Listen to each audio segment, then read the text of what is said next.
Oh, what's going on, everybody? Welcome to episode 366 of FloWrestling Radio Live. I'm your host, Christian Piles, joined unoccasionally when he is medically cleared to compete. White Collar Willie is back. He's got a shirt.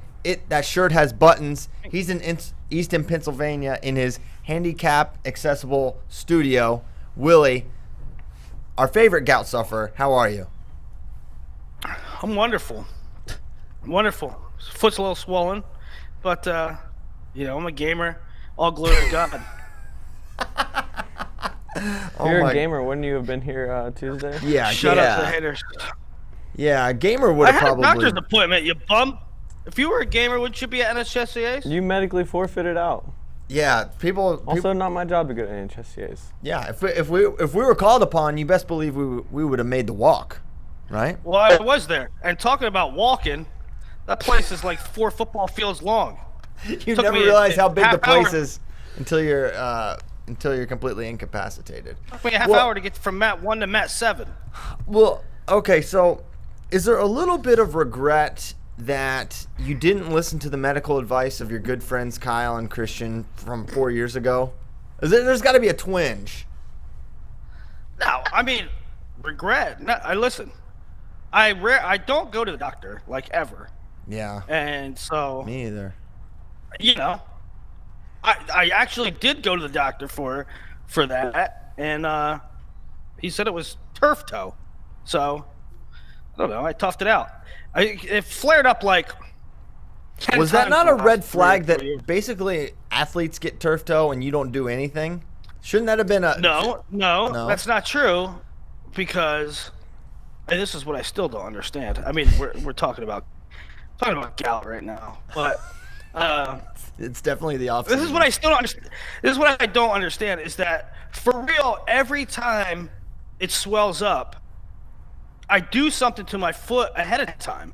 Like the first time it happened, I was wrestling you. Yeah. The second time it happened, I'll never forget. I was at Super 32. I was wearing a pair of cowboy boots. And I went to plug in. I went under a table to plug in my computer charger, and I felt like my foot was curled, and I felt it like pop or something. And so, like every time that it flares up, it's like. So what'd you do for this there one? was something. What was the triggering incident for this flare up?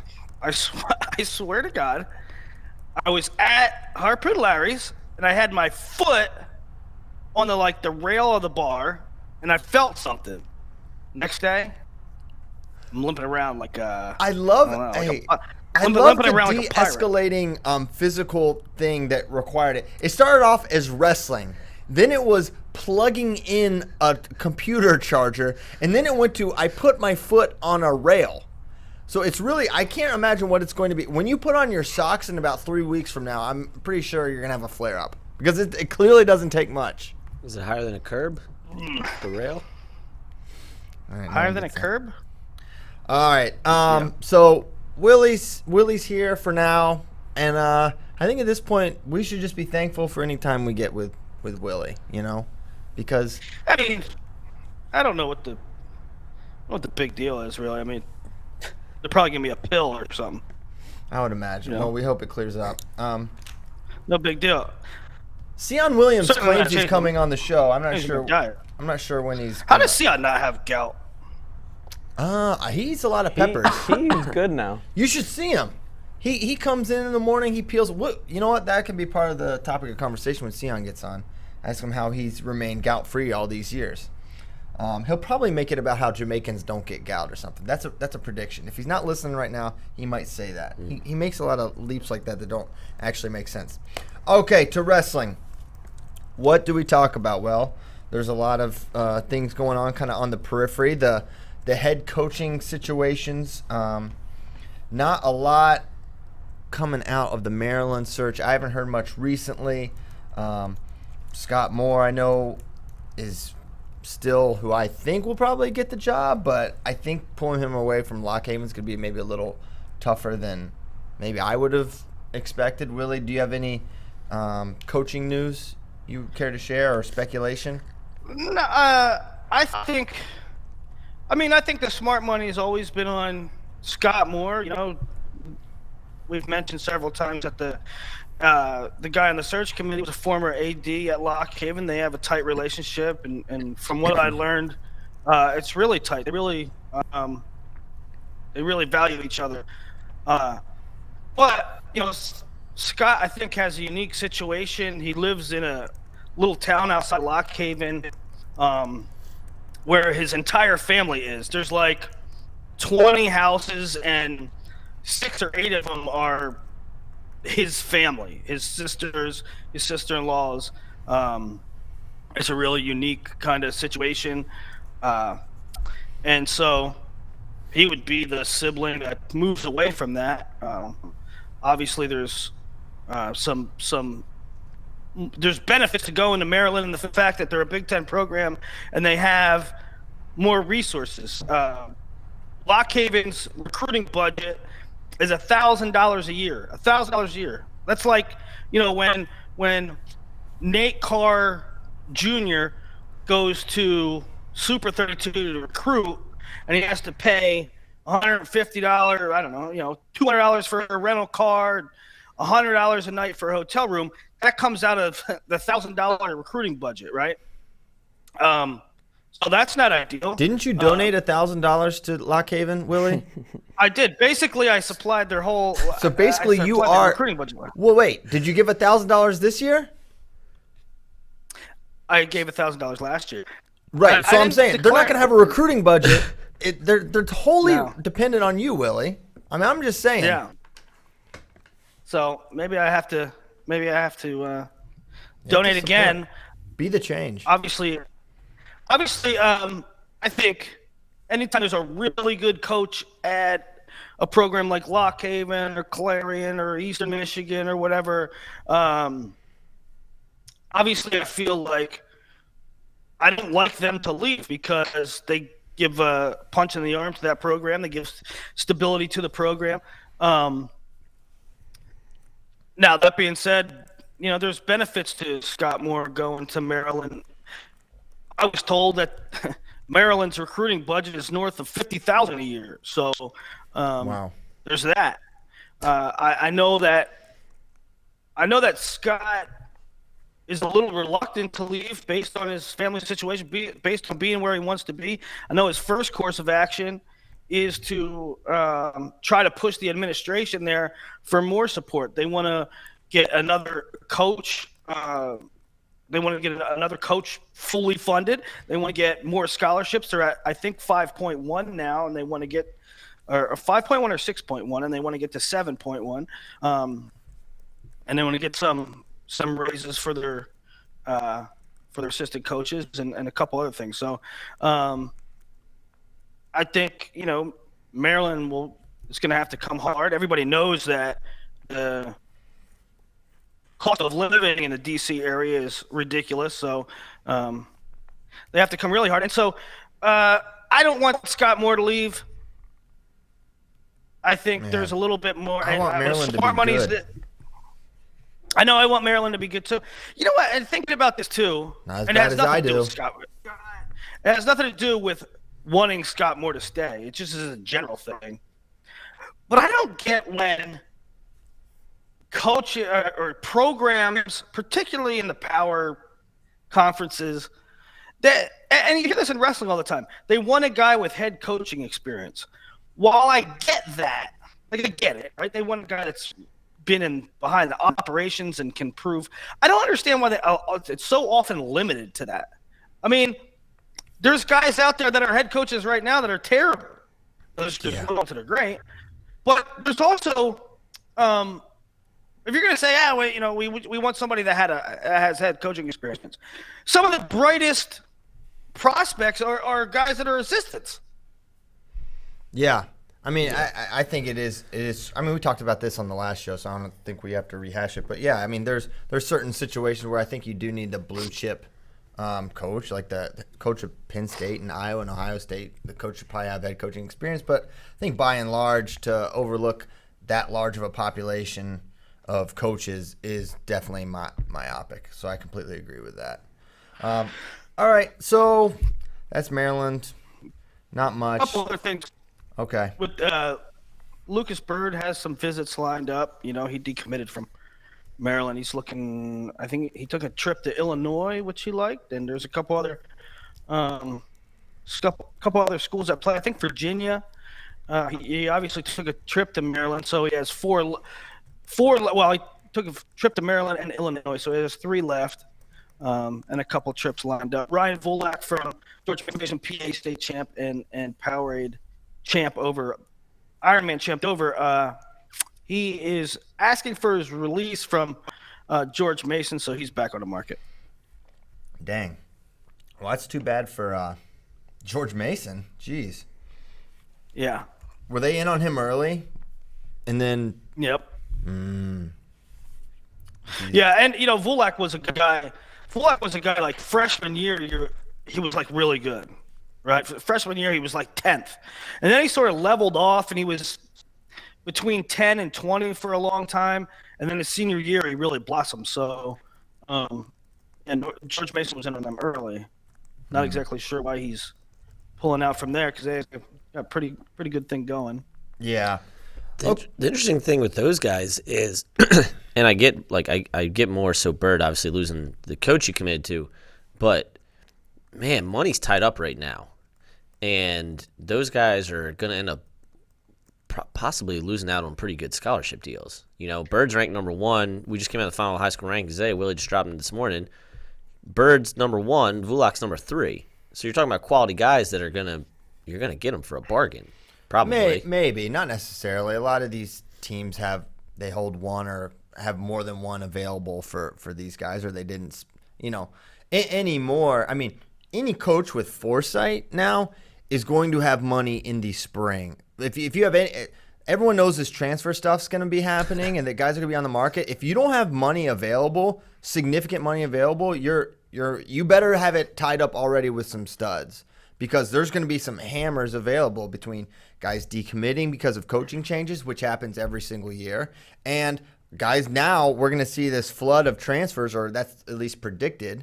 Guys ended up. So if they don't have money, man, they played themselves. So I actually disagree that money is going to be tied up at this point. At the smart programs, that shouldn't be true. Mm-hmm.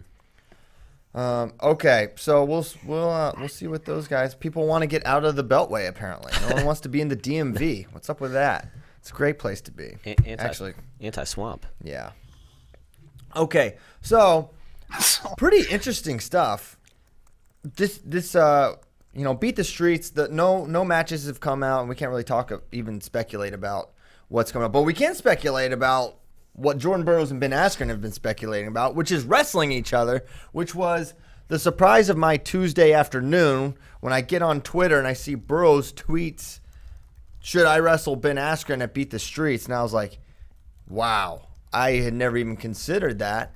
And so they kind of go back and forth a little bit on social media, and the fans want to see it, and I want to see it as well. And it would be, man, as cool as Chamizo was last year, this is like more.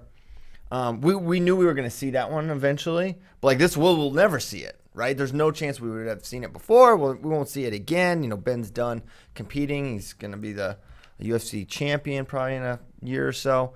So, man, I got really, really excited about that, and I don't know if Willie, if you have any thoughts, or the gang.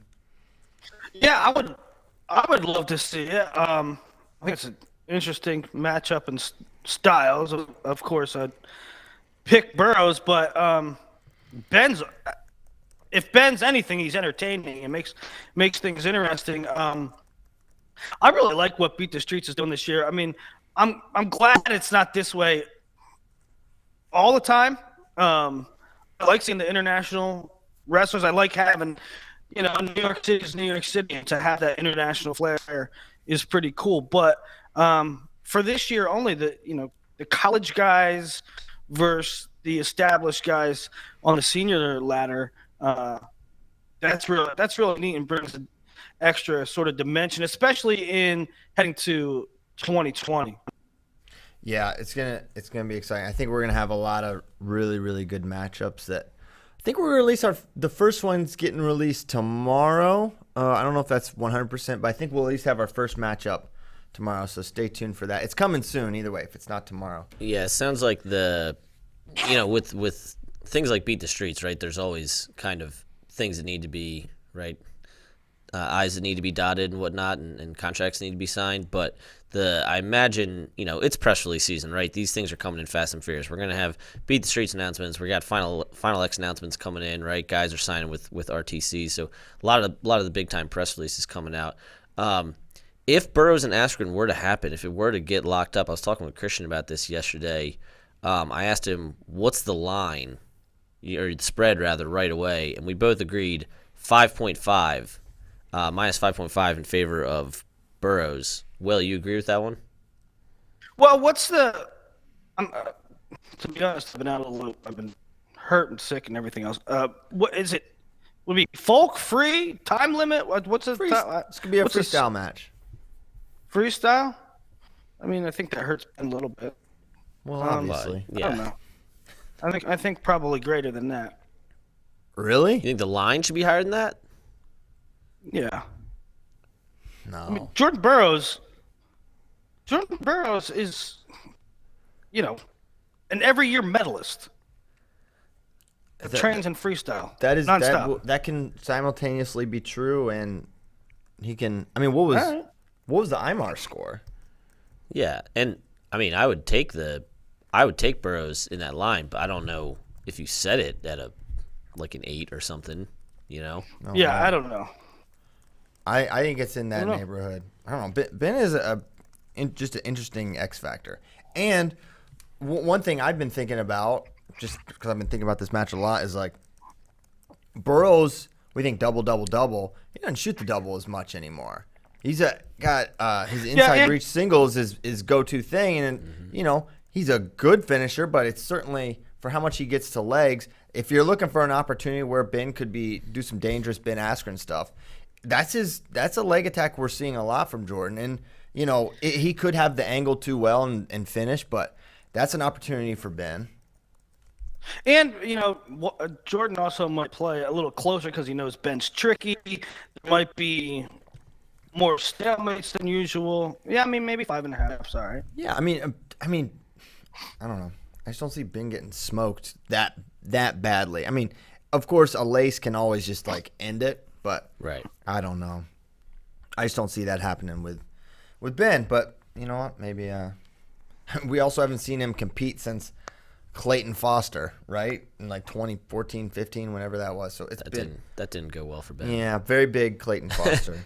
Clayton bad matchup. That's the other thing. I want to know the weight. I mean, I guess what's Ben's UFC weight? 170. Yes. So it'd probably be because Beat the Streets is never scratched, nor should it be. It's an exhibition. They did some crazy stuff last year with Chamizo. I can't believe they did that. I can't believe Jordan agreed to it. You know what I'm saying? Chamizo wanted it light, right? Yeah. Because he's coming up he was coming up from 70. Chamizo should have just had to deal with whatever Jordan wanted, in my opinion. It's no. Well, I mean, it's a freaking charity event. It's an exhibition. It's not the ranking series, Frank. Jeez, I'm retroactively upset. And especially to change it on site. Yeah, it was late in the game. No, they weighed in that. I forget what it was. How much does the quality of the matchups in your? I don't know if you guys know, impact the level that the fundraiser gets, right? If Askren Burroughs were to happen, would it jack up the amount that would theoretically go to Beat the Streets afterwards? I have no idea. Yeah, you would. I mean, I would hope. In general, let's think about it like this: if it was, Dylan Duncan versus Paul Glenn type matches for 10 straight matches, it would be worse. Sure. Okay. Sure. Yeah. So there is some level where the better the matches. Now, where does it kind of just level off? Right. But I think it's certainly. And then helps. there's a matter of how much Beat the Streets budget and how much that plays into it. Anyway, hope it happens. I hope that we get to see it. It raises a boatload of money for Beat the Streets, and they put on a freaking show. Yeah. If I don't know who Burroughs will. I mean, I'm assuming Burroughs is wrestling and Beat the Streets. Yeah, he has basically every year since 2011. But if this doesn't happen, I don't know who he's wrestling. It's getting kind of late in the game too. Yeah, I mean, Burroughs is gonna wrestle, right? Like you said, like he does it every year. It's just a matter of Ben or somebody else. I hope the UFC is cool with it. I think they are. Ben is in. That's great. That Ben's in. That's done. So we'll just wait and hoping. How many happens? How many of the world teamers do you think? Good question. Because my first concern was that the champs weren't gonna do it, but now I'm like, well, man, how many of the world teamers are gonna? I'm sure David Taylor's gonna do it. Yeah. I mean, I'm not trying to break a story. I just think that he will. Yeah, we're speculating here. I would imagine Gwiz will. I don't know about Gilman. I would hope. I would hope Gilman. But Gilman has to go to the Open, right? He should. Which is like 2 weeks before, so maybe they'll be like, I don't know. Who's 61? Cologne, I feel like will do it. Cologne better do it. I don't know. I'm saying better, but like that would be just like it'd be Nomad threatens Joe Cologne. Yeah, I didn't mean it like that, but it'd just be great exposure for him, right? Like, because I still feel like, he wins the bronze, but I still feel like star power wise, he's lower than Nashon in terms of like general people knowing about him and caring about him as much. So I think it'd be great for Cologne to do it. Yeah, I get what you're saying there. I don't know about. So Go ahead, Willie. It's 5/6, the May 6th. It's a month away, so I assume we're gonna start hearing a lot of matches roll out. Yeah, the releases, right? I mean, should start soon. Correct. Okay, so we got some lineup looks coming out. I don't know where the heck Cyon is. Cyon said he's coming on. I wonder if is this like when he said he was going to Iowa?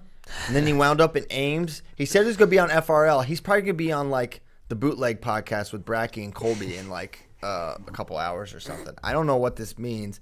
So, yeah, maybe we got stood up by Cyon. The man who complains so much about not being allowed on the show doesn't make the walk. Highly disappointing. But let's talk about Ohio State lineup look. How are the Buckeyes looking this year? Nomad, you did this article. What is your prediction for the Buckeyes? So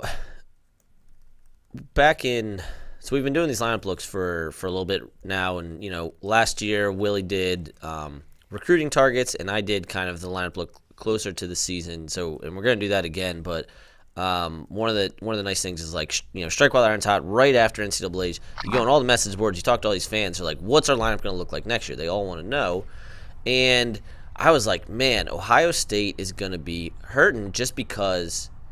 You graduate three four-time All-Americans 2018, a four-time All-American, and two more three-time All-Americans this year. It's insane. Like, that's a lot of firepower. And just think what they lost in the last 2 years. Kind of puts in perspective how good they were 2 years ago. Like, they were insane. Yeah. And I wanted to. I never ended up doing it. I could do it rather easily. I just forgot to total up all the points that those guys earned. Right? McKenna Snyder, both Jordans. I never ended up doing it, but it's going to be, what, probably 200 or 300. What did they score the year they lost in Cleveland? What did they score, 140? They scored 133, which is like a top 20 score 133 and lost. Yeah. 133 and lost. Yeah. Crazy.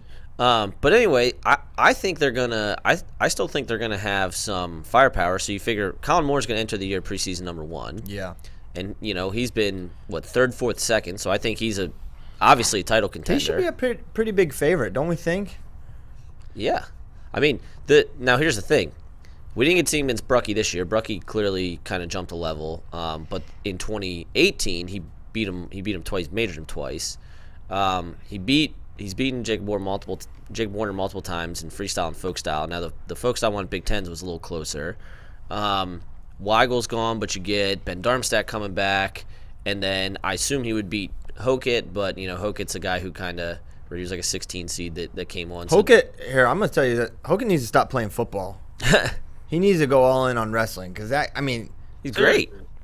I saw a clip yesterday that they're gonna move him probably to like an inside linebacker. No, I'm gonna move him. I'm moving to the bench. Get out of here, Josh. Move Come him on, to man. full-time 197. Listen. He's great. Yeah, come on, man. You ain't gonna make the league. Unless he does. But I'm just saying. I don't think that's why he's playing football. I think he know. just enjoys it. Yeah, I'm sure he does. But, like, do you want to win a national? He can't win. Listen, I don't think he can win a national title playing football and wrestling. I think he could win a national title. Dude, it might be a scholarship thing. Like, if he does not count against Fresno State's because he is a full for football. Fresno State wants him to wrestle. I hear Fresno that. State wrestling wants him to wrestle. It's not some scholarship. Well, no, I'm just trickery. I'm not saying it's trickery. I'm just saying like it's smart. If they have him on technically a 0 because he's full football, like No, what's smart? Josh Hokett win a national title, not pinching, not you're right. pinching pennies. It would be better for Fresno State wrestling if he just wrestled because I think he can win a national title. Okay. Anyway, So get that's back 97. real quick. Getting back to Ohio State 2 years ago, 15th all time, 15th highest score all time, and they lost. Insane. But yeah, so I think obviously Colin Moore is a big national title threat, and then I think Sammy Sasso is a legitimate title threat For sure. I mean, you know, he beat Lugo and Pantaleo this year. You know, Artelona is going to be a guy who, when you look at the seniors leaving, he's going to be a top 10 guy, and he pinned him last time they wrestled. So then he beat Brayton Lee, who he lost to Brayton Lee last time they wrestled. So then you're looking at Kolodzik, O'Connor, Deegan, and who else did I have in there? I see guys like Kolodzik and Mahler. I think guys like Kolodzik and O'Connor are the two kind of dudes for Sammy that present the most problems. I think Mahler's kind of tricky. Sammy will be a little savvier. Deegan, same thing. But I think those are the two types. And you know, O'Connor's could be the preseason number 1. But, you know, Sammy's got so much offense. Not to switch gears, but I think 149 has been sort of an odd thing, and maybe even 157. And the senior big board came out. Well, I posted it last night at like midnight, and I don't know what Christian's going to run at some point, but that's why I almost tinkered with the idea of moving Andrew Alirez up, because 149 has not been very deep, and Andrew Alirez is already in that. I mean, if Andrew Alirez started next year, would you rule him out of finalist contention? I wouldn't rule him out. I think it would be a stretch. I think a lot is getting put on freestyle results. Yeah. Which I'm Sure. I think you can, and I think a lot of his stuff translates. You have he has a world-class looking single leg to me that he gets to and can finish really well, but there's just so much. There's other elements. I want to see his mat game. How can he get away? How is he on top? Can he get it right? There's just so much more than just that takedown aspect, but I think he's got the talent for sure to be a top 5 guy. If you look at, Brock Mahler what was he seeded this year? He was the 4 seed. Brock Mahler was a 4 seed, and I know we kind of keep coming back to Brock as like, listen, this guy's a true freshman, and he did this, and look at how we viewed these other guys that are coming in. But yeah, Alirez is definitely a guy that at 49, and it is well, weird.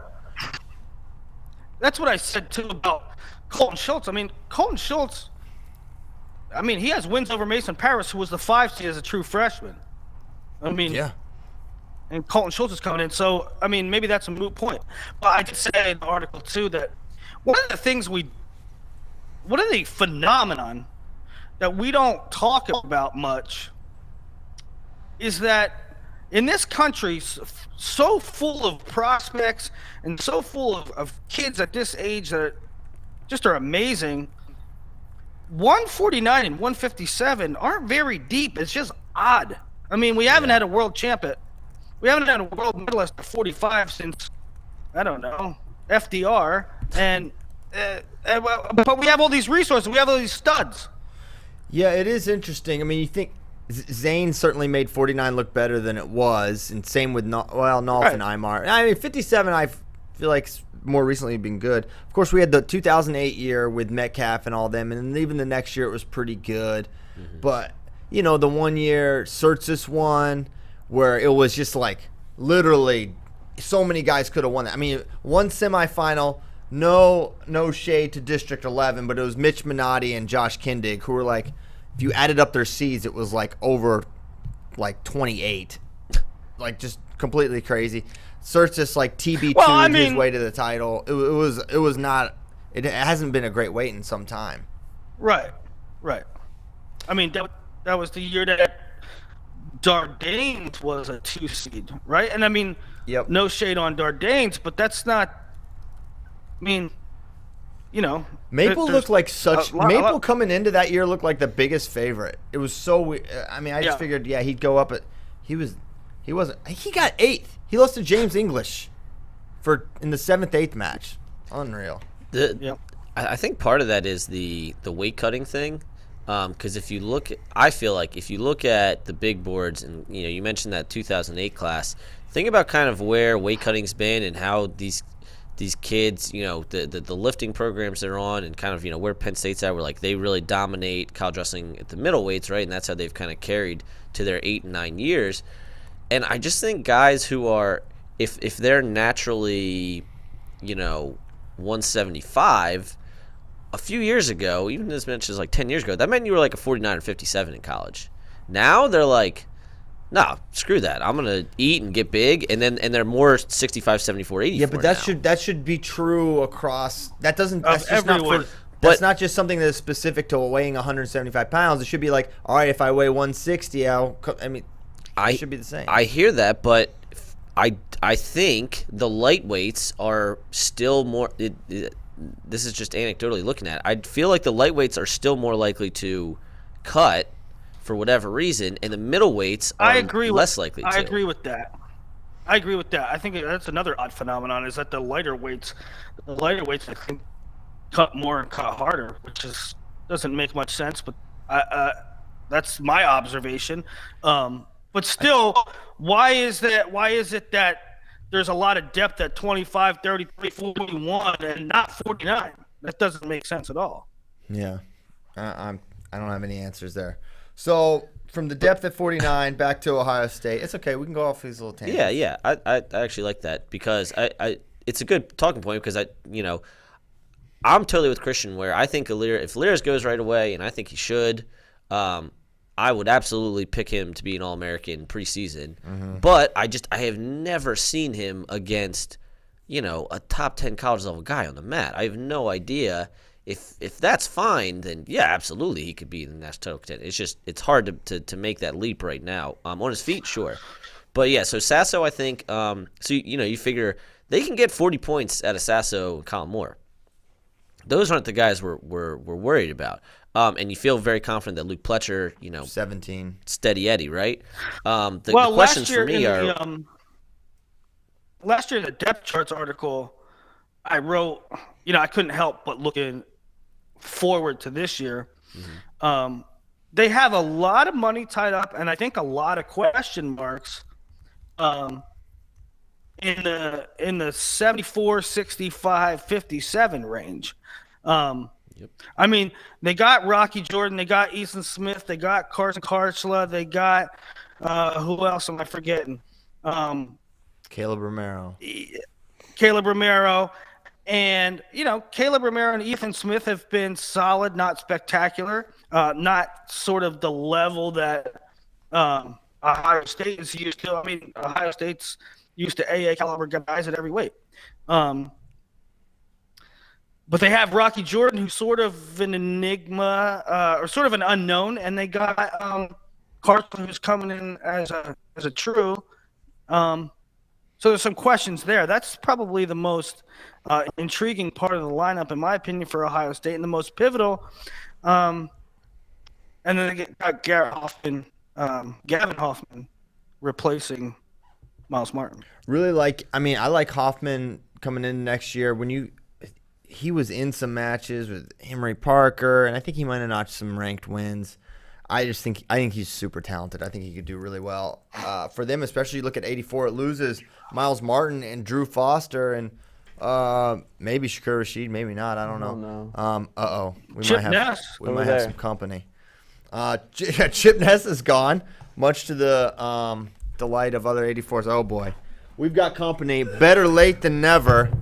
The one, the only. Come on, tighten up. Where you been, man?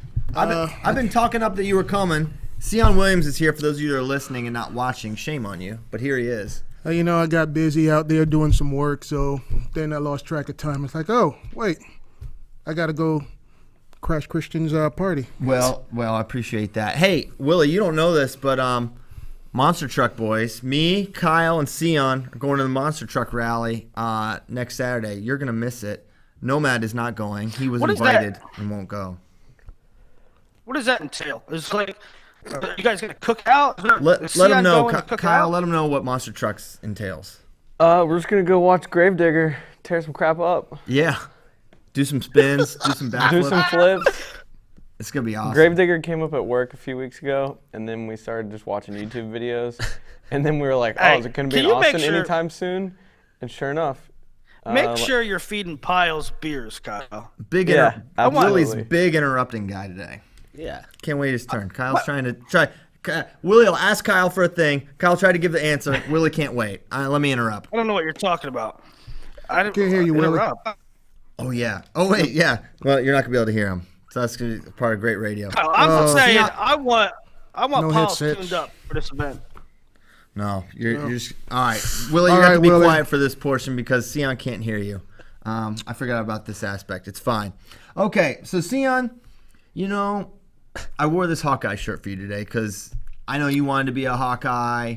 You love the Hawkeyes. Everybody makes mistakes when they're young. You outgrow it and you move on with life.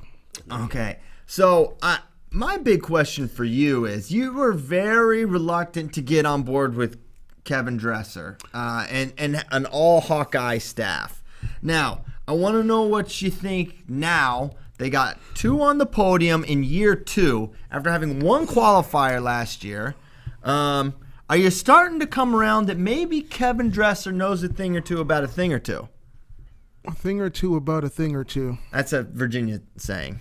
Maybe not in Jamaica. No, not in Jamaica. It means he knows what he's doing. We actually make sense in Jamaica. Got it. Okay. I got to give Dresser the staff credit. At first I was very reluctant because, well, they're all Hawkeyes, you know how that is. So I was very reluctant. So not much wrestling success with that program. Sorry. I was reluctant, but as a Cyclone, I was reluctant because, well, they were Hawkeyes, but they are doing a good job. Got to give credit where credit's due. The guys are looking good. 9 national qualifiers. You can't argue with that. That's a lot. There is results. We haven't had that much qualifiers since 2010. I think the last time Kale was there, yeah. Yeah, I think it was Kevin's first year, which was all the recruits before he got there. Wow. So yeah. Before that, I think when Kale was there, we had all 10 recruits, 10. Then they definitely did in like 2009. I remember they had all 10. All 4 years Kale was there. All 3 years he was coach, he had 10. Wow. Everybody qualified those years. And then the last year. Then he left the program in ruin. He didn't leave the program in ruin, Man, why you gotta always try to harp on? Why you always gotta try to harp on Kale when I'm here? Actually, man? I'll say you left the program in ruin. I didn't leave anything in ruin. Yeah, you did. You guys betrayed your alma mater for greener pastures. I didn't betray my alma mater for anything. I was there. I stayed. Whoever was the coach there at the time was going to remain nameless. That's the reason I'm no longer there. But that's just the past is the past. Let's talk about the future, Christian. Let's talk about the future. What's on your mind? From now on, when we come on the show, no more Penn State bashing. No more bringing up me and bash Penn State. Yeah. When did I bash Penn State? No more Kale bashing. When did I bash Kale? Just now. No, that's a joke. Do you know what a joke is? Jabbing. No more jabbing at me and not liking Dresser. I never said I didn't like the guy. Okay, I did say I didn't like the guy. Actually, yeah. Yeah, okay. There's actually correct myself. There's videotape evidence. Back. But yeah. All right, so hey, was if you're ready to turn over a new leaf and give credit, I'm ready to let that die. Because there was a while there were signals that this was going really well in Iowa State, and you were not ready to get on board. Now that I know you're on board, we'll move on, and you are a part of the Kevin Dresser fan club. I'm not trying to put words in your mouth. Cyon, okay, so it's kind of unrealistic, but they could have 5 AAs next year. Now, that's absolutely everything going right. But if they have 5 AAs in year 3, are you like, okay, yeah, They're doing a good job. He's already. I just said that. No, man. I know, but I feel. I'm sorry. I don't. Why do y'all keep Cyon, trying to I'm put words in sorry. my words? Here, you know what, Cyon? I'm gonna put. Now that I'm putting words in your mouth, I don't believe you. You said that very begrudgingly. There was no like, yay. I believe him. Man. I believe this. Yeah, man. I think you're. Y'all see why I don't you're come putting on on the a show show here. no more, man. I think you're putting on a show here for the fans. You don't want to say what you really think. No, he's. Come on. If anybody knows Cyon, I say exactly what I think. This is. I don't care about offending anybody. This is true. I say what I think because if you sugarcoat your words, then you're not yourself, and if you're not yourself, then you're just a fake. Maybe stop right there. Fake, yeah. Why don't we? That needs to be printed on a shirt. That would sell. All right, Cyon. What else is on your mind? What else do you want? You're ready to move forward. You're looking forward. What are you looking forward to? I'm actually looking forward to next season. It's going to be a season up in the air. Penn State lost a lot of firepower. Mm-hmm. Ohio State's right there. On paper, Iowa potentially got 7, 8, 9 All-Americans next year. So, it's going to be a season that's uncharted territory for a while. For the last, literally, 6, 7, 8 years, literally you go in there saying Penn State's going to win next year. It's still. Last year was kind of close.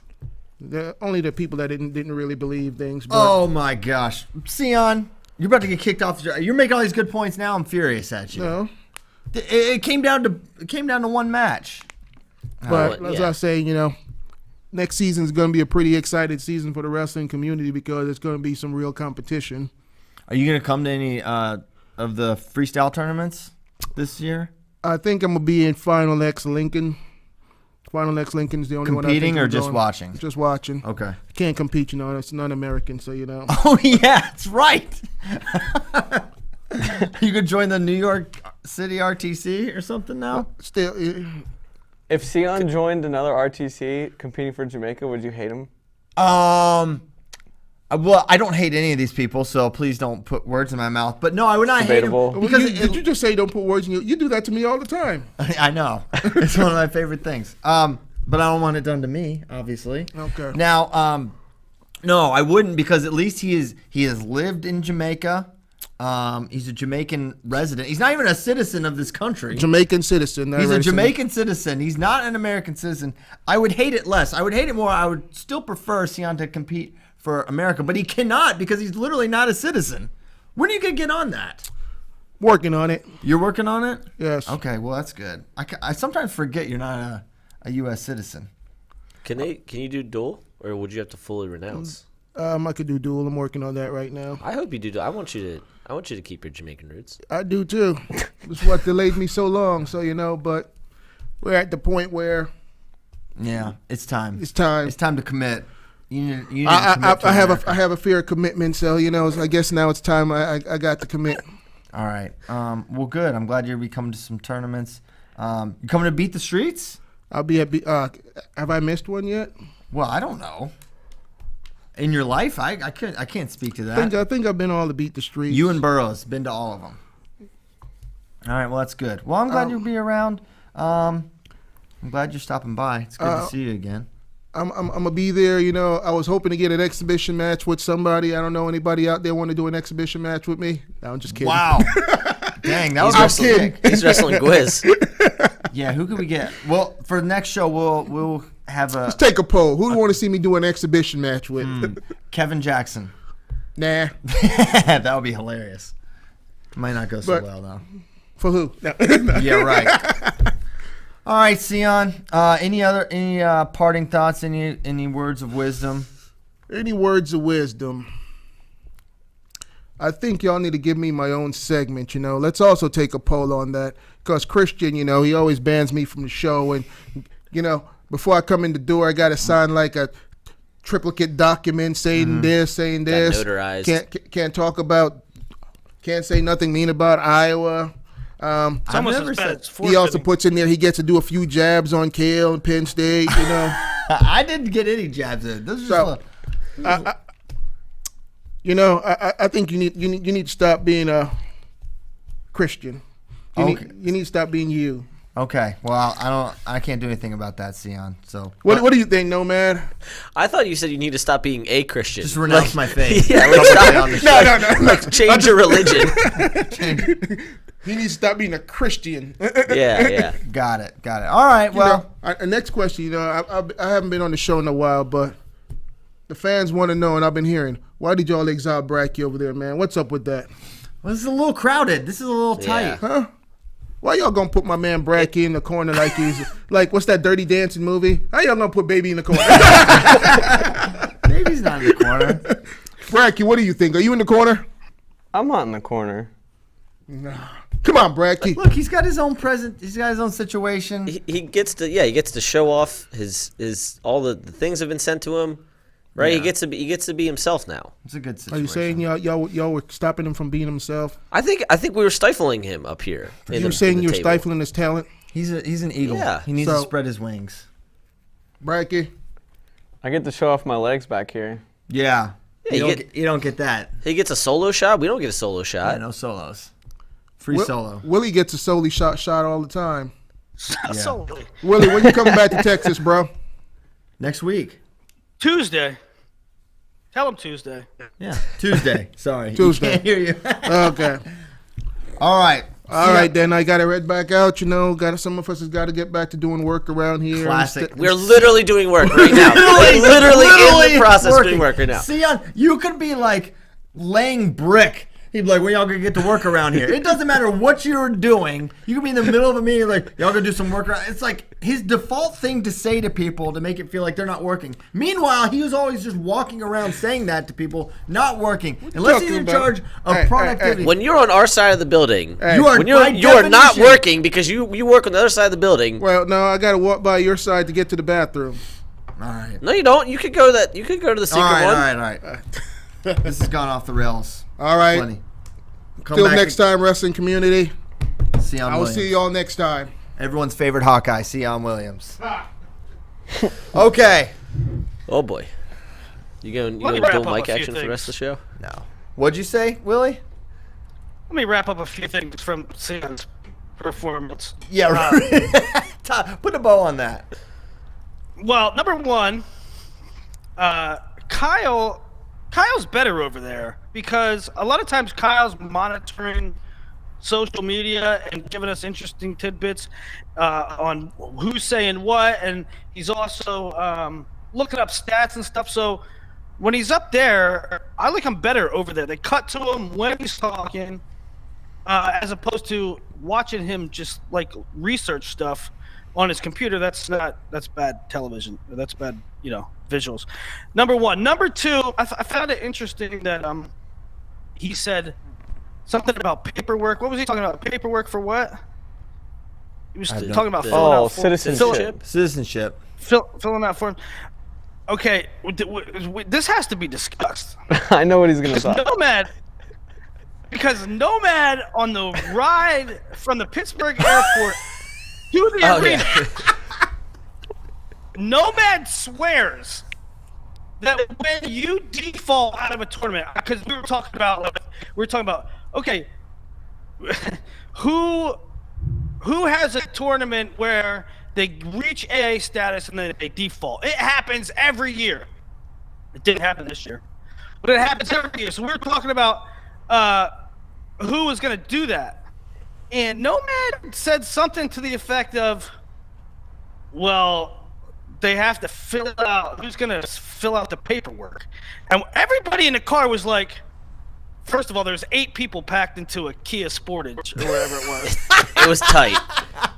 We were on each other's laps. Literally, Kyle was on my lap. And he says something about filling out the paperwork or signing it and stuff. And everybody in the car looked back at Nomad like, what are you talking about? And he's like, if you default, you have to fill out paperwork. I'm like, Nomad, what? They have to have it notarized? I mean, what? Does he completely know made that up. No, I'm 100% certain there's a tournament. I don't know. It probably wasn't a college tournament. I'm 100% certain. I literally saw the medical forfeit form or injury default, whatever it's called. I literally saw this form. Apparently, it wasn't college, but I have seen this document. Mm-hmm. Please produce that. At document. one tour, anyway, it was very. At Mount Madness, they have a form. It was probably the OW form. but he thought it spelled "ow" as in they were injured, and then and then he's thought this all his life. I'm gonna contact every athletic trainer in the country and have them produce this document for me because I have seen this. It was one of those things where Nomad said it, and then he realized he was wrong, and he just refused to come down from that hill. And he died on it. We lost Nomad that day. He died on that hill. But you know what? I respect it. He says, I'm going down. When I find it, you guys can eat a whole bunch of crow. You're already wrong. It doesn't happen in college. Just because. All right, well, then it wasn't college. But I've seen this document. Okay, but we were talking about the NCAA tournament. If there is a MAWA event in Baltimore County that makes you sign something if you default, that doesn't redeem you in any way, shape, or form. It's not. It's either a college or a senior level tournament. All right. Anyway, keep going, Willie. Were there any other things you need to talk about from Cyon's? Sorry, y'all couldn't hear each other. Okay. Other than I mean, he's a classic. Are you guys going to start working? Oh, I was here at 7:15. Like, he would come in the room. Sometimes, I'd get there at 6:30 in the morning. Then he'd see me getting coffee at 7:30 and be like, I was here at 7 a.m. Well, I was here before you, Cyon. I mean, he always had the contest. Who's working harder? Who got to the office first? 40% of his week is spent talking about how much harder he works than you. Think how much harder he could be working if he wasn't belittling us for not working while we're working. Anyway, it's time for Kyle Brackey's Alien Hour. It's been too long. Yes. It's 8:55. We've waited too long. And I think he did a plot twist on us. I don't think it's going to be about the Nipsey Hussle murder. What do you got for us, Kyle? Yeah, I kind of axed that. The Dr. CB guy, he's a total hoax. If you want to look it up, go ahead. But there was more to the story. Here's my question. And here's what the listeners are all going to think. Did you get pressured by Big Pharma for silence here? I did consider my life. I value my life. I did not want to die. So that did play a role into it. Although, I'm just going to make it clear, I think it's a total fraud, and that's not why he was killed. Okay. Also, they caught the guy, and the guy was just, mad at him or something. So we've been talking a lot about New Jersey, obviously, with Rutgers' success and Anthony Ashall and Nick Sirianno. Mm-hmm. And they just went to a New Jersey Devils game and were honored there and got sweet sweaters with their weights on the back. That was pretty dope. So I thought I would talk about the New Jersey Devil today. Ooh. And we all kind of know about the Jersey Devil, but we don't know the origin of it. And this is pretty wild. This is pretty wild stuff. It goes all the way back to 1735. What? Yes. How about that? Yep. That's old. So this family, the Leeds family, was one of the first settlers to New Jersey. And, back then they had just huge families. And the mother of the family was getting ready to have her 13th child. Oh. And apparently the husband was just low-life alcoholic scumbag, and she was just all stressed out and everything. She just looked up at the sky and she said, Lord, let this one be a devil. I'm just done with it. Oh. And so a few months later, she has a kid, doesn't even think about that comment at all. It's born fine. And then after a few hours, it just morphs into this devil. Uh-oh. What? Yes, it just starts growing. Oh, careful what you wish for, Mama Leeds. Exactly. It gets horns, wings, leathery wings like a bat. It's probably 6 to 8 feet tall. And it just kills everybody. Kills the whole family. What? Just Leeds family, you are no more. Immediately? Immediately. It's born, Yes. becomes huge? Yes. It's kills born, everybody. becomes 6 to 8 feet, Yes. leathery wings, and kills the family. Yes, just murders everybody. That is the definition of that escalated quickly. Yes, 0 to 100. So then it escapes. It goes. They said it went straight up through the chimney after it killed everybody. Oh gosh. Just straight up through the chimney, broke the house, all that stuff, and so it just lives in. So it's South Jersey. It's in South Jersey, the Pine Barrens. Where Burroughs and Green are from. Yeah. So maybe this is another reason why I'm doing this is because I know we have a lot of Jersey listeners. Mm-hmm. I want to hear their own personal New Jersey Devil stories. Because I'm sure there are a lot of them. But I'm sure. Throughout the 18th, 19th century, there's a lot of various sightings. But there was one week in particular in 1909, January 16th through the 23rd, where it just like went on a rampage. What? Like it started off, they just found these huge tracks in the snow, and then livestock and chickens were just being found brutally murdered. And then there were sightings of it. Like schools were literally canceled because kids weren't going. They were just too scared. Mills were closing because workers were too afraid to leave their house. For like a week, it just went on a rampage in Jersey. But obviously since then, there's been all kinds of reported sightings. And they've embraced it. You know, there's an NHL franchise named after it. Yeah. I just thought it was Satan, but no, it's this creature. Yeah, it's a creature. Man. So yeah, that's the New Jersey Devil. And like I said, I want to hear all the New Jersey Devil stories out there. Well, now I'm curious about, is there a backstory behind the Duke Blue Devil? That's something we need to look into. We need to look into that. Yeah. We need to look into that. Maybe it was Christian Leitner. Might have been just Christian Leitner is the devil. A lot of people did not like him. Yeah, that's interesting. The fact that it led to a government shutdown, it sounds like, leads me to believe there's more to this, that this is probably a legit thing. I had no idea it went back so far. 1700s, who'd have thought? Yeah, right? This is the most violent alien hour since Mothman.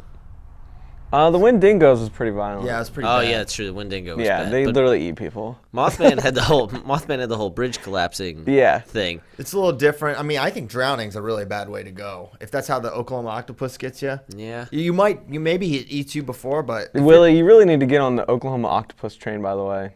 I was right about gout. You don't want to be on the wrong end of that one. You do not want to be on the wrong end of that one, Willie. Well, okay, there's several things going on there. Number one, I would entertain the idea of the Jersey Devil, right? I mean, I don't think that it's a Groose. The lady said, let's one be a devil, and it's 6 to 8 foot tall. I will say that maybe some people in New Jersey saw some things. If there's all these Bigfoot sightings, I will say that some people saw some stuff. Aliens, some people saw some stuff, and it's like the probability is very high. Two things about the Oklahoma octopus. Makes zero sense. Makes zero sense. Number one. Number two, I'm not swimming in Oklahoma, probably ever. So, You're only ever in doesn't Oklahoma apply. when it's cold. That's a good point. In the words How of Ned about Stark, the, a man sees what he sees. I mean, how about the what's the thing called in Texas? It got proven like accurate. But The chupacabra? what's it thing? The chupacabra is a real thing. People talked about that for years and years. Now, it's probably only like a dog with mange and rabies and stuff, but the chupacabra is real. All right, chupacabra's real. Oklahoma octopus is real. Jersey Devil Not sounds real. pretty real. It's definitely real. Thank you, Kyle. That's a good update, and I love the geographical theme that you're keeping here. I think it's important. We also need to do a tracker. Maybe spake into a heat map of all the places we've done Bracky's Alien Hour. So number one, we can Cryptid see heat map. We can see which region of America is the most dangerous and where people should not live because of all the terrible humanoids, and then also see what places we need to investigate further.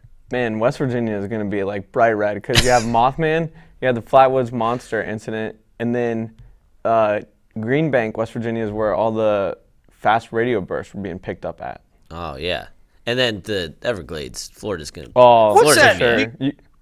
It's gonna be pink. It's You not even guys gonna ever see that? You guys ever see that show where it's like all West Virginia? What do they call it? I mean, these guys are like mountain men that go searching for non-existent theories. You never saw that show? Never heard of this. I think I know what you're talking about, Willie. There's like, I mean, these guys are hicks. yeah. These yeah. guys wear jean overalls and have beards down to their bellies, and they they got one guy that's just a trap builder, and there's like 8 seasons and 100 episodes, and they come up with absolutely nothing. It's great. Mountain monsters, says Tyler in the booth. Mountain Okay, monsters. You get 8 let's seasons. get to some questions from our friends. I feel like we've abandoned them somewhat. Okay, Someone asking about the gross medical red shirt. I don't know about that. I don't know anything about that. I feel like we might get a decision from him coming soon. But that's it. Speaking of medical red shirts in 6 years, so somebody published the email that Casey Cunningham sent to the New Line Wrestling Club, I don't know, season ticket holder, somebody, and in it said, we think Shakur is getting a 6-year, we're trying to get him healthy, we have not heard on Kassar. So there's your Penn State update. Dang. Be careful releasing Penn State emails. They might yell at you now, Nomad. That's happened to me. So, but that would be great if they got 6 years. Hope that they do. Good update there. I just hope it doesn't cost you, Nomad. At Olympic, this is an easy one from Anthony Terlizzi. Olympic trials, will the person sitting to the final still have to make weight both days? Yes. They do make them make weight both days, which is good.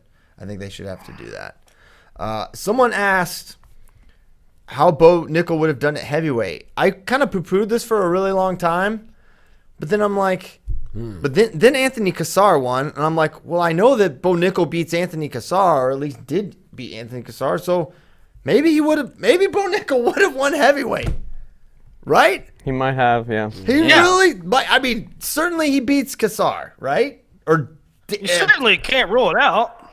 Yeah, you can't rule it out now. I still think he's just a little small, but freaking if he decided I'm going up, maybe I'll say this. If he decided last year I'm going heavyweight next year and like made the commitment to like get up to like maybe 220, maybe he would have won. Maybe so. I mean, you know what? If that was his goal, far be it. At this point, you have to say it because he could have won heavyweight. And I said all last year, all the Gable Nickel talk, I poo-pooed that. I canceled heavyweight. Everything I know about heavyweight was wrong. So I will say my initial thought was this, and now I'm changing it. And I think Nickel, he probably could have won heavy. Speaking of Nickel and weight class, so article came out from Sky Ryan Hockensmith. We met in Pittsburgh. Really, really good journalist working for ESPN. But anyway, so he's talking about transitioning from wrestling to MMA. And, Nickel, which I don't know that we've ever talked about this, but I feel like it was semi-well known that he's going to go through 2020 and then go MMA. Do you think he's 185 or 205 in MMA? I would figure 85 MMA just because. How early the weigh-ins are. Yeah, day before. Night before. Yeah. I mean, who knows? Because it's even longer than. He's pretty good at growing and being really good. So maybe that will why am I going to cut anyway? And isn't MMA so wrestling was 12, 14-hour weigh-ins? Isn't MMA 36-hour weigh-ins in some case? In some where they weigh in noon and they wrestle 8 then? Yeah. Yeah, so okay, 185 makes sense. Yeah. Unless he gets just massive, but yeah. Who knows? All right, this is kind of shots fired at cease and desist because this is a Sam Herring's question. Was more likely for Gable Steveson 3-time champ or no titles? I think 3-time champ is more likely. Yeah, I agree. But Sam Herring is the one that asks those types of questions. So Kyle, you've been warned. But speaking of Sam, here's his question. I think it's a really good one. All season long, we've been boasting 33 is the toughest weight of them all. Will be our preseason speculation for the toughest weight of the UWW season. And seeing how 61 is approximately 133, would it be the toughest and why? I feel like it's just how you measure it, right? 61 last year, I remember was insane at the Open. It was you had guys like Corey Clark and barely seeded or not seeded at all, not even a top 16 seed or maybe a top 13 seed, something crazy like that. So that was definitely the deepest weight last year in terms of guys that could win it. And then ultimately Nishan won it. Or was it Cologne? Who won the Open? The Open? Yeah. Was Cologne. Cologne won the Open. Because we were surprised when Nishan won Final X. Right. So Cologne won the Open. But certainly that we thought that was pretty wide. So I think maybe 61 is going to fall into that category again. But what is the deepest, in terms of there's another way to look at it, world medal threats. Yeah. Which one has the most world medal threats? I don't know if that's 61. I don't know if it's 65 either. As much as we love J.O. and Yanni and Logan and Joey. In that sense, and I know we think Dick's going down to 74, but in that sense, most medal threats in America is 79. Because I feel like if you go Dake, Ringer, Zahid, Mark, those four are all winning medal. I'm comfortable. You throw any of them out there, they're winning the medal world. I completely agree. 79 was kind of where my mind went as well. If Dake goes down, that changes things because he's the world champion there. But Sure. I firmly believe that Zahid and Mark and Ringer will be medal threats. And there may be some other guys in the mix there that I'm not considering.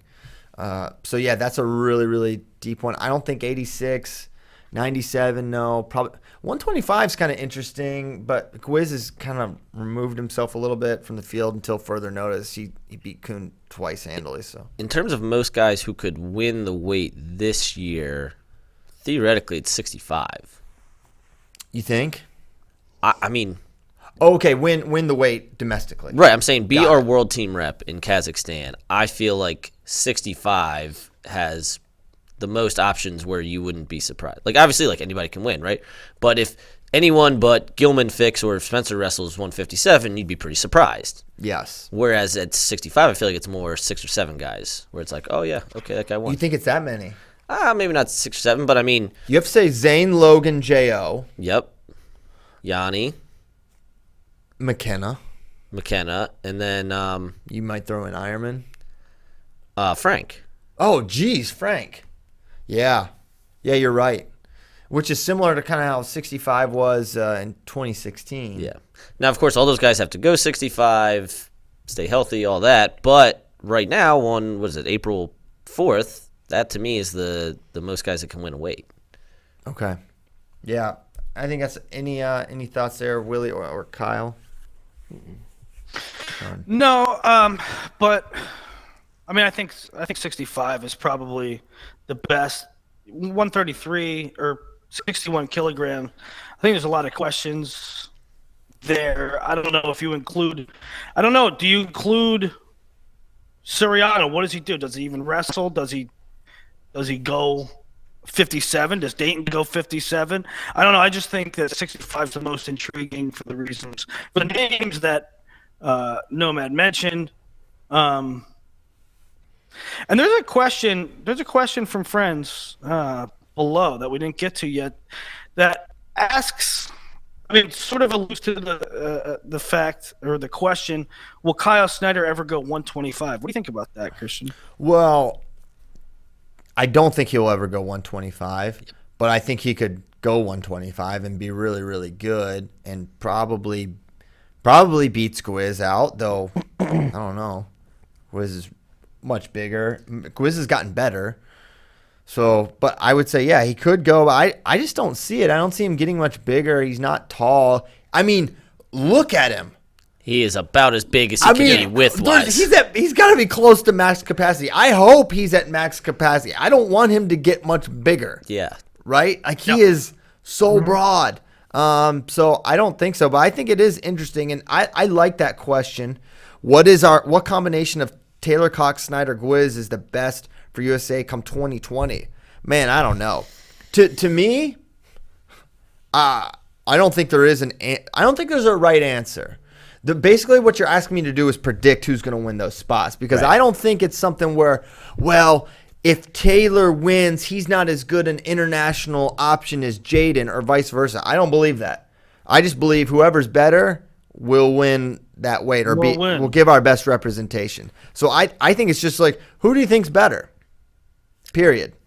Now, on the other hand, there is you could say that maybe, so you think about 2017 when Jaden won the spot and got bronze, Taylor had beaten all those guys. So you could maybe say that, okay, Taylor's the best option. I think that just Jaden is jumped levels since then, and whoever wins that 86, Taylor or Cox, they're going to do equally. That could be untrue. Well, I'm glad you mentioned that. I think part of it is some people like names, right? Some people like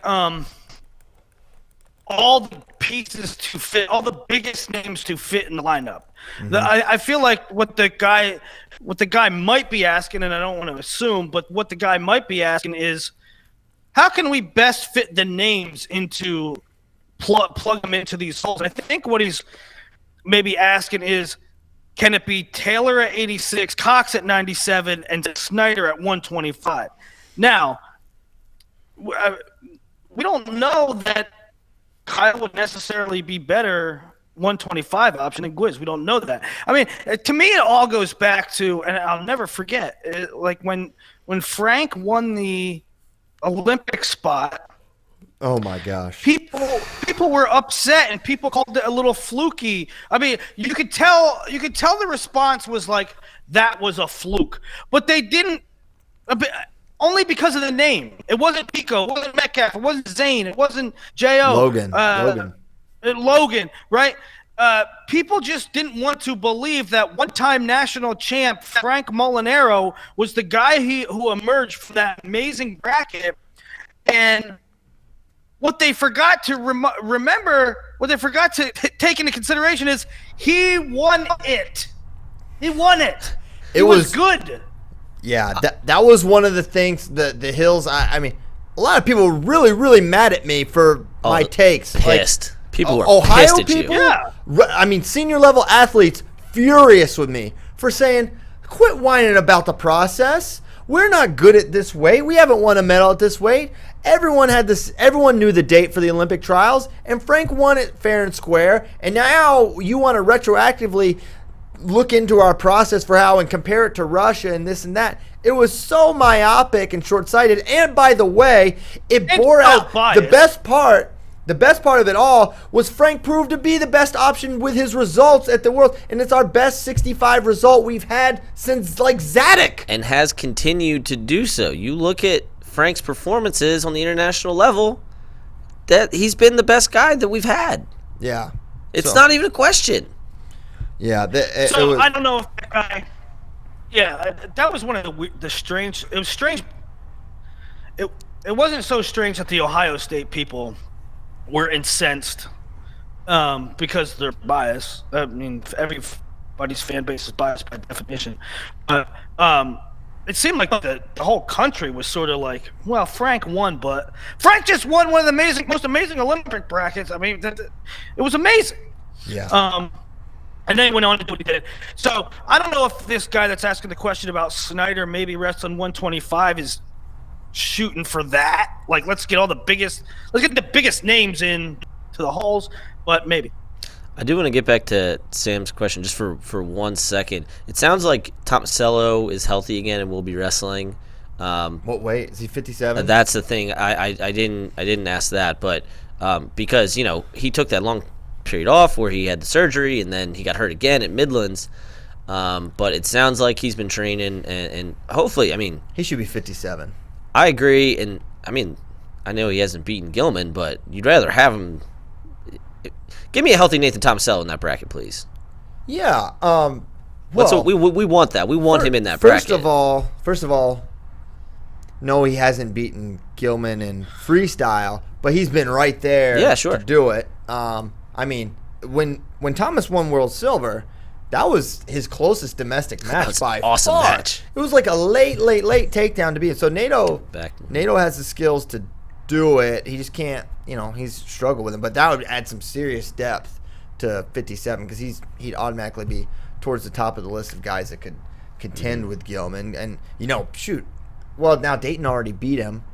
Beat NATO for U23. So maybe that pecking order is a little more defined than we want to give credit for. But still, he adds some serious depth and would be a contender at 57. Yeah, it's just a general idea of like, give us as many good guys in the bracket as possible, so when things play out, we have as many options as possible. Right. So anyway, that was a good thing I wanted to slip in. Caleb Hamer, how long until Kimmer finds out about if he gets his medical red shirt? Well, he doesn't need one to wrestle next year, so he'll wrestle next year. So I don't know how that works if he finds out now about 2 years from now, but he'll be in the lineup next year. It's so weird because it seems so inconsistent with when they find out. Well, they gave Leith all those. I remember it was during Beat the Streets last year. Yeah. We found out Leith was basically a freshman again. That was exactly what I was going to mention, and now it's like Kassar missed 2 full seasons. Like Kassar has the most legitimate 6-year case of anybody I can think of recently, and they still don't know about him. And here Grant Leith is getting 3 more years. which is all good. Like, I hope guys get as many years as they need, but it's just so inconsistent with these 6 years in terms of when we find out, at least. Okay. Rye asks FRL, Nomad is the top candidate in the Maryland job. What is his interview like? How long before it goes off the rails? I just give one-word answers. Recruiting. Budget. No. So here's my thoughts. PowerPoint. Because I think there's actually some evidence to this. So this is not a political statement. This is just kind of factual. Remember during the Trump debates, he would start all of the debates like he was doing an impersonation of an actual presidential candidate, like he'd been watching The West Wing or The American President, and he'd start out very straight, very calm, under control. It's like, wow, this is like presidential sounding. And then 45 minutes in, he's telling his opposition he's going to throw him in jail, right? And I think we've seen a little of that with Nomad with some of his FRL shows. Last show started great. He wouldn't even let me talk at the end. A couple times before, a couple weeks earlier, it's kind of same thing. We're talking about American citizenship. He's yelling at me. So I think it starts great. He's like, well, I think we've got to get the alumni involved. I think recruiting on the East Coast is very important. And at the end of it all, who knows where he's going? He's got maps pulled up. He ends up yelling at the administrator. That's how I see it going. Nomad, it might not go that way, but that is my big theory. First of all, I low-key enjoy the shows because sometimes I get so into it, and I know that it frustrates you a little bit, so then it makes me want to do it even more, which is fun by trying to do that too much. People don't like it based on the feedback. So well, it's make the show better. Small minority. Anyway, if it's a unanimous group. It's not unanimous. It's 14 people on Twitter. There's so many people listen to the show. Anyway, if I were, and whoever takes the Maryland job, get all the freaking alumni involved. Do you know how much money they could pour into that program if they got the Maryland alumni involved? This is how it would happen. This is how it would happen. 35 minutes in an interview, you would start talking about alumni and totally goes off the... What have you been doing all this time? No, alumni would be good. It'd be like when he started yelling about Steve Blake or Juan Dixon or something. And he'd be like, Jim Henson is an alum of this prestigious university. Why are we not tapping into the Muppet Fund? That's true. My dad taught Juan Dixon in high school. Did he really? Yeah. Wow. So Juan Dixon transferred. Right? So Juan Dixon was a guy who played for the Terps and then won a national title in basketball for them. And real quick story: the first time he took a test in my dad's class, he had his book open. My dad's like, "What are you doing?" Apparently, whatever school Juan Dixon came from, there were no rules for basketball players, and they could just have books open and could ask questions. And he's like, "No, dude, like you can't do it. You have to like actually take the test." Anyway. Did your dad have him play? Man, what's up with your dad? Yeah, wow. I know, real hardo. Yeah. Jeez, just chill out. If he can look it up and find it, that's what the real world is. Yeah. If you have a question, you don't have to know it right then. You can figure out the answer. So I think, you know what? Big fan of Roy Lobdell, but that's a bad teaching moment. Let him use the environment he has, especially if he's got a sweet jumper. Any other questions in here? I think that's it. You know what? I think we hit it. Oh, is the new studio in Easton wheelchair accessible? Asks Jeffrey. No. It's not. Wow. Not wheelchair accessible. I might build one of those, maybe I'll get one of those chair lifts, Just put it down the stairs and just go like this. You just sit nice and slow? That would be sweet. Yeah. Well, let's get in the content budget for Q3. What do you say? Let's do that. What are you boys doing this weekend? Any monster truck rallies? No monster truck rallies this week. I want to. No man, what are you doing this weekend? Oh boy. I want to get a head start. It's been a very hectic travel schedule. I want to get a head start on FloNats and US Open stuff. Yeah, you put out some FloNats stuff. By the way, FloNats, the quantity and quality is pretty darn strong for the cadet side. I love it. Are you putting stuff out for that? Yeah, I want to talk to you because now that the final high school rankings are out, because I hate when we put things out and then the rankings change and then they're not accurate. So now that those are out. Final rankings are out. And by the way, Piles, I saved before I remove the seniors, I saved the seniors rankings, so nobody whines this year. Thank you. What else, Nomad? I feel like if you have an off weekend, you might go down Stick Street. I feel like I want just cameras on you at all times. I want somebody documenting your Was this weekend in around the Austin. time of year last year that a car went missing? Yep. Yeah.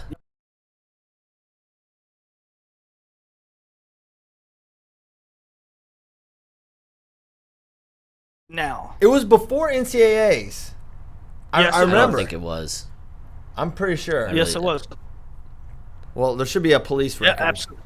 It was. It 'Cause you absolutely was. told people at NCAAs, but you didn't tell me. And I don't think Kyle knew either. No, I didn't know. And how about you lost your car and your NCAA credential all within like a week? Oh, wow. NCAA credential, far worse. That was way worse than the Yeah, soup you kitchen. could. Where were we when we were at a tournament and we were getting beers, and instead of using his license for an ID, he was using his passport, which was a clear giveaway. I've Something seen was awry. LJ use his birth certificate. LJ lost his ID when he moved to Texas or something. I forget what it was, but I've seen him use his birth certificate. My dear grandmother, rest her soul, told us a story. So she was born in 1932. She told us a story that they used to use their baptismal papers to get into nightclubs and stuff in like the 50s. Nightclubs. Yeah. Wow. All right. Some think we- kid at NHSCA's came up and asked for my autograph on his birth certificate. I That said, happened. You That what? happened. That happened. No man's seen it. That happened. He 100%. said, "Can I have your great. autograph? Can I have your autograph?" And he hands me this paper. I'm like, "This is your birth certificate." He's like, "Yeah," and he points up at the corner. He goes, "I got. If I get you, then I have you and Kyle Dake." And he points to Kyle Dake. Kyle Dake had also signed it. It's amazing. Where's that kid I on the don't big know. board? I don't know. Whoa. I don't even know who it was. Sweet. All right. We're really going, for real. Play the song. Hold on this time. It's We go got time. normal schedule next week, right? Normal for me.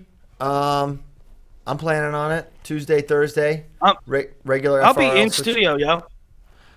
Willie will be in studio. When you Ooh. wait, you get here Tuesday. What time? I get there Monday at 10 o'clock at night. Oh, perfect. Nice. Yeah. That's awesome. Well, okay. Thanks so much for listening. 366 episodes strong. We'll be back next Tuesday. I don't know if we have any events this weekend. Yeah, we have Reno. Reno Worlds. What else we got? Anything else?